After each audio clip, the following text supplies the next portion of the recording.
Hello friends, welcome to my YouTube channel.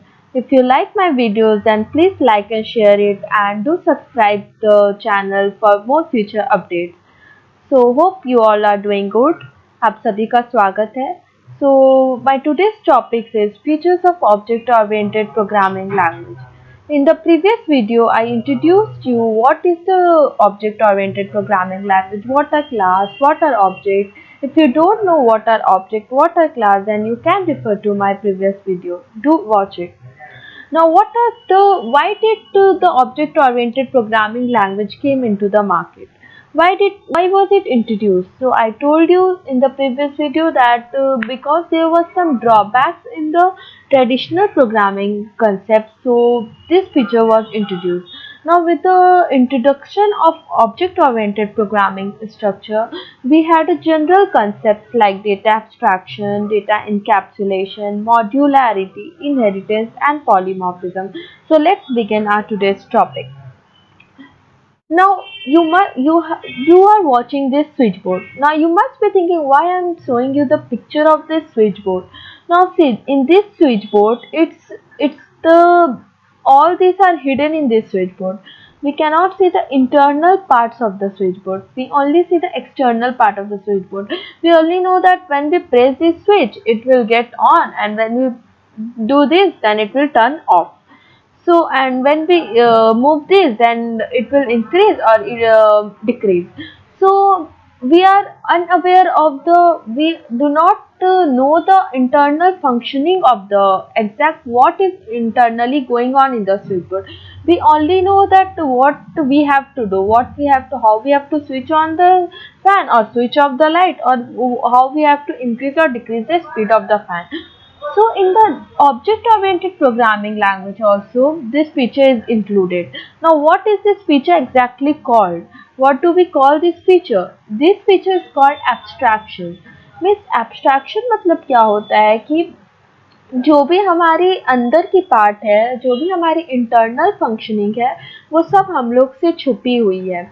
हमें सिर्फ बाहरी चीज़ पता है. हमें सिर्फ जो मेन चीज़ होती है कि कैसे क्या करनी है, बस वही हमें हमें पता होता है.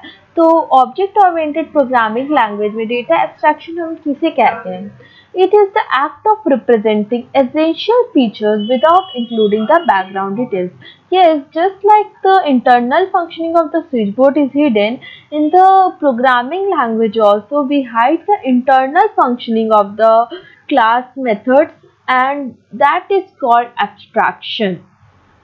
It is the concept of simplifying a real world concept into its essential elements. Yes, it is the way of simplification, just like we are not interested in knowing that how the internal functioning are going on. Like if I give you the washing machine, you won't be interested to know the internal functioning of the washing machine, like how the clothes are washed inside it.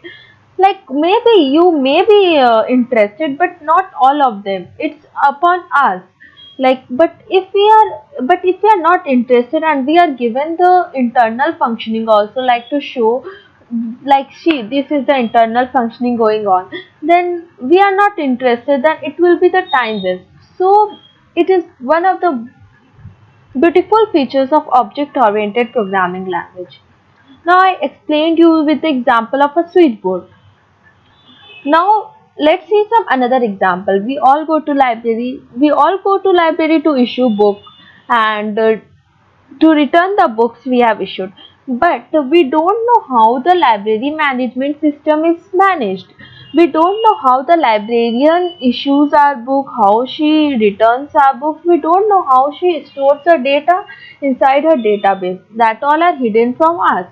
So this is the example of data abstraction. Now you must be seeing the picture of capsule. Now why I am showing you the picture of capsule?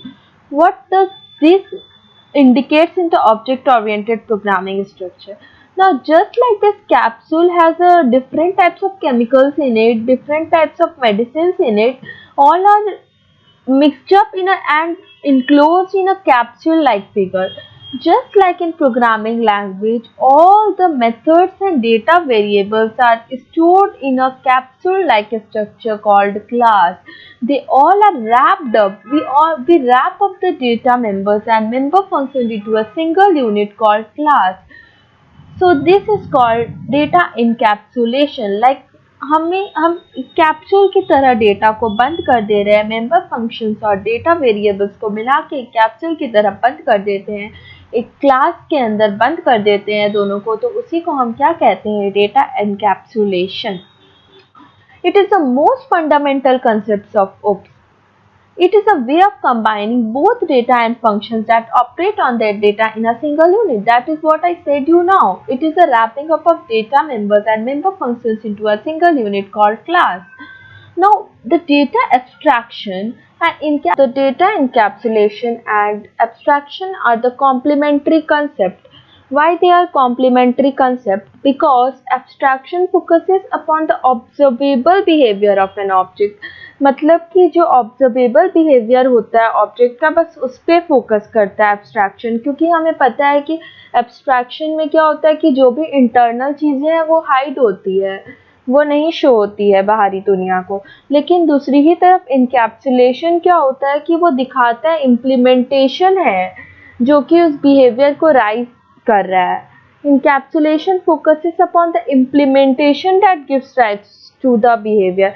मतलब कि जो abstraction का behaviour को जो rise कर रहा है उसी का इम्प्लीमेंटेशन को कौन बताता है? इनकैप्सुलेशन बताता है. अब देखिए, ये एक कैप्सूल टाइप का फिगर है. इसके अंदर क्या है? हमारी डेटा वेरिएबल्स है और डेटा फंक्शन है. ये दोनों इस कैप्सूल के अंदर बंद है. और ये कैप्सूल को हम क्या नाम देते हैं? ऑब्जेक्ट ओरिएंटेड प्रोग्रामिंग में इसे हम बोलते हैं क्लास. ये एक क्लास है, ये एक वेरिएबल है और ये एक मेथड है. मतलब मेथड और डेटा वेरिएबल्स को जब हम एक साथ बंद कर देते हैं तो वो हम क्या बोलते हैं? उसे हम क्लास बोलते हैं. क्लास, इसका मतलब क्या हुआ? Class is the wrapping up of data members and member functions into a single unit. What is modularity? अब मॉड्यूल्स क्या होता है? हमारी आप सभी जानते हैं कि बुक्स में हमारी कोई भी चैप्टर मॉड्यूल्स में ये हुए हुए रहते हैं, बटे हुए रहते हैं कि डिफरेंट डिफरेंट मॉड्यूल्स है ये हमारे चैप्टर के. तो वो वैसे क्यों रहते हैं? क्योंकि हर एक मॉड्यूल अपने में एक इंडिपेंडेंट यूनिट होता है, उसका दूसरे मॉड्यूल से बहुत कम ही संबंध होता है. या फिर हम ऐसा बोला जा सकता है कि अगर एक मॉड्यूल में कुछ दिया हुआ है और उसमें कुछ एरर है तो हम तुरंत ही रेक्टिफाई कर सकते हैं कि ये मॉड्यूल्स में हमारी एरर है. और वो क्या होता है कि एक साथ मैशअप करने से अच्छा बहुत मिक्सड अप वे हो जाता है अगर हम मॉड्यूल्स में डिवाइड नहीं करें अपने चैप्टर को. तो अगर हम मॉड्यूल्स में डिवाइड कर देते हैं चैप्टर को तो बहुत ही रिड्यूस हो जाता है हमारा कॉम्प्लेक्सिटी. लाइक अगर हमें सिर्फ जानना है कि हम एक सम कैसे कर रहे हैं नंबर्स का, लेकिन वही एक दिया हुआ है, पूरा एक पेज दिया हुआ है हमारा और उसमें बता रहा है कि यहाँ पे हम ऐसे नंबर को इनपुट लेना है, ऐसे हम यूज़र से इनपुट लेंगे कीबोर्ड से, ऐसे हम उसे प्रिंट करेंगे, ऐसे हम उसे सम करेंगे, लेकिन वो सब एक ही पैराग्राफ में दिया हुआ है. तो वो आपके लिए बहुत डिफ़िकल्ट होगा अंडरस्टैंड करने में, वो आपको खोजना पड़ेगा. लेकिन वही अगर हम उसे एक डिफरेंट मॉड्यूल्स में बांट दें, जैसे पहले एक फंक्शन बनाए, इनपुट के लिए एक फंक्शन बना दे, दूसरे फंक्शन में हम ऐड नाम का फंक्शन बना दे, तो क्या होगा कि आप तुरंत ही देख के पहचान जाएंगे कि ये ऐड नाम का फंक्शन है, ज़रूर यहीं पे हमारा सम परफॉर्म हो रहा है. So this is what modularity is. Modularity is the act of breaking a program into individual units. Is called modularity. Now, modularity reduces the complexity of the program. Just I told you now कि वो बहुत ही अंत तक हम लोग का complexity को reduce कर देती है प्रोग्राम को, और loose coupling भी achieve हो सकता है इसके through. Now, module is a separate unit in itself. Just like I told you now, it is a separate unit. Like input function is a separate unit, addition function is a separate unit. Now, consider an example of a music system. Now, in the music system, we have different things like speakers, CD players, record player. Now, if you are playing a music and you get some error while playing a music, now instead of checking the whole music system, you can just go to the CD player and check if the CD was not kept right in it, or you can check the speaker if the speaker is having some error in it, if the speaker is facing some problem in it. So it becomes quite easy to rectify the problems if we divide the problems into modules. Now see the figure. Now you must be thinking why I am showing you this figure. See, these are the peoples of different generations, and this there are three generations. Like this is a grandfather, he is a father, and he is a child. So all are having some common properties. They must be having some common properties. He must be having the genetically he must be having something similar to him, and he must be having something similar to him. Like genetically there is some similarity between all of them. So in object oriented programming also we can establish this type of relationship. Like what is this relationship called in object-oriented programming language? Yes, this relationship is called inheritance. What is the inheritance? It is the capability of the objects of one class to inherit the properties of objects of another class. जैसे कि हमारी मतलब हम अपने parents का कुछ जायदाद में या कुछ भी प्रॉपर्टी में हिस्सा ले सकते हैं, हम उनके प्रॉपर्टी पे हक जता सकते हैं, वैसे ही ऑब्जेक्ट हम लोग ऑब्जेक्ट ओरिएंटेड प्रोग्रामिंग में क्या होता है कि एक ऑब्जेक्ट दूसरे क्लास के ऑब्जेक्ट से कुछ प्रॉपर्टीज इनहेरिट कर सकता है. तो कैसे ये पॉसिबल है? Using inheritance. So in real world life we are child and the one from which we are inherited are called parents. Just like same in the programming language, the class from which the class is inherited is called the parent class or the superclass. Like in the real world, we inherit the properties from our parents, so we call them as a parents and we are known as a child. Like who is inheriting the properties is called child, and the one who is getting inherited is called a parent. In the same way, in the programming language also, the class which inherits the properties of another class is called the child class, and the class which is getting inherited is called the parent class or the superclass. Now, why do we use inheritance in our programming language? Why is it necessary to use inheritance in our programming language? With inheritance, there is a concept of reusability. Yes, just like in the real world life, we can reuse the properties of our parents. We can, instead of making our own property, we can reuse the properties of our parents. Just like in the same way, instead of making the methods and the variables of own class, the class can inherit the methods and variables of the another class. So it gives the concept of reusability, and also at the same time gives the concept of memory management. Now see the diagrams of inheritance. Like it is a vehicle. Now vehicles is, it can be two-wheeler vehicle, it can be three-wheeler vehicle, it can be four-wheeler vehicle. Like all are vehicles, but they all are inherited from the class called vehicles. So vehicles is a super class, while two-wheelers, three-wheelers and four-wheelers are the subclass.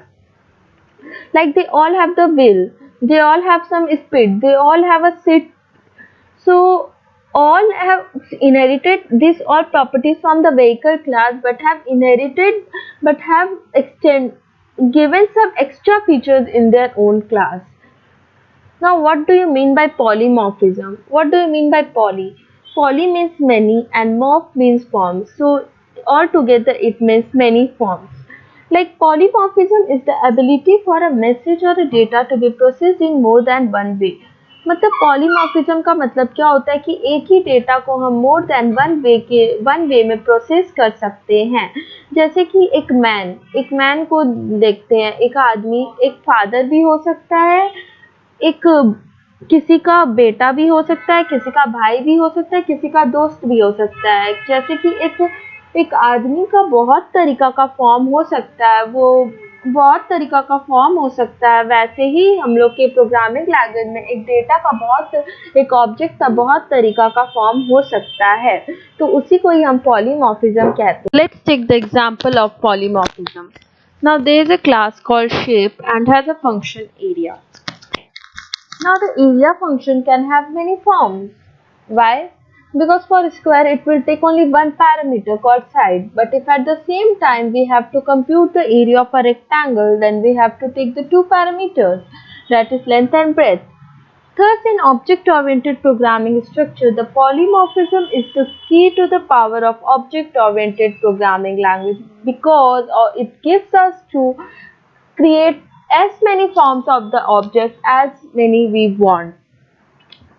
See the diagram. It is a shape and it has a method called area. Now two class square and rectangle. For square the area will take one side and for area it will take length and breadth. Thus for rectangle and square both the area has a different parameters. So area one object is having many forms here. So thank you for watching my video. If you liked my video then please do like, share and subscribe my channel, and do comment in the comment section if you want more such videos. Thank you.